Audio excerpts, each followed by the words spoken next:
इस ऐसे नहीं कहा गया। माँ कहने के पीछे तमाम अर्थ हैं। माँ का मतलब ही होता है ममत्व जिसमें भरा हुआ है। पिता का अर्थ होता है जिसमें वात्सल्य भरा हुआ है, गाइडेंस देने वाला पिता। केयर करने वाली माँ, ममता से केयर होती है।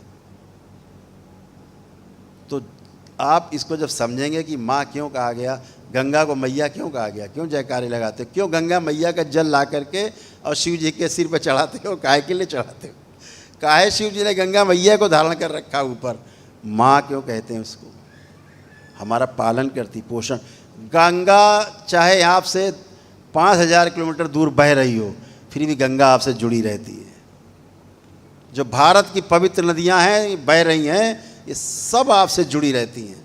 और जब उनको हम छेड़ते हैं, जब उनको हम प्रदूषित करते हैं, तो उनको नहीं, अपने रक्त को प्रदूषित करते हैं।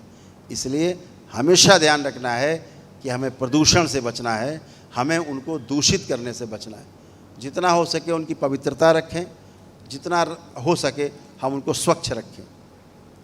हम सोचते रहे हमारे डाल देने से इसे कूड़ा जरा से क्या हो जाएगा, इसे हर आदमी सोच सोच के थोड़ा थोड़ा डाल के वह पहाड़ बन गया, तो पहाड़ बन जाते। तो हमेशा ध्यान रखो कि आपको अगुवाई नहीं करनी है। कोई कर रहा हो तो उसको निवेदन करो कि भैया ऐसा मत करो, हम भी नहीं करते।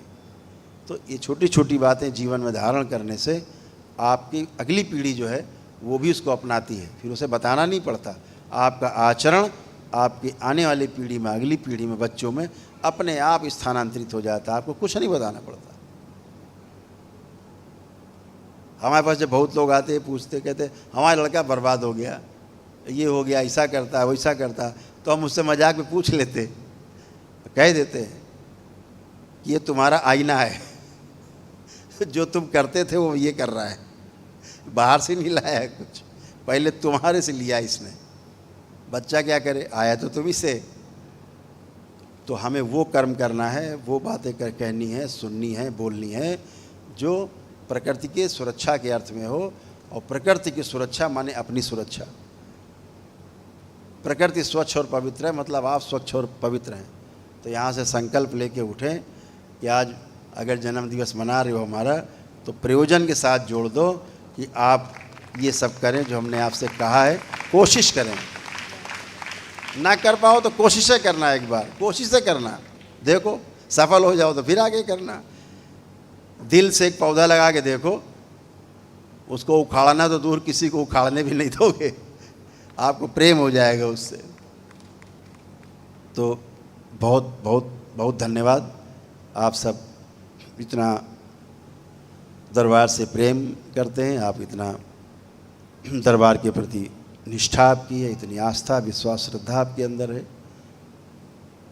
ईश्वर करे ऐसी श्रद्धा हमारे अंदर भी दे कि हम भी ऐसे निष्ठावान बने रहें। जैसी आप में श्रद्धा, आस्था, विश्वास है, हम भी आपकी तरह बने। हम भी ये कामना करते हैं बाबा माँ की तरह आप बने, बाबा माँ से जुड़े और आगे बढ़ते रहें, अपने आने वाली पीढ़ी के लिए प्रेरणा बने, ऐसे कर्म करते रहें। हरि हर। बहुत बहुत धन्यवाद।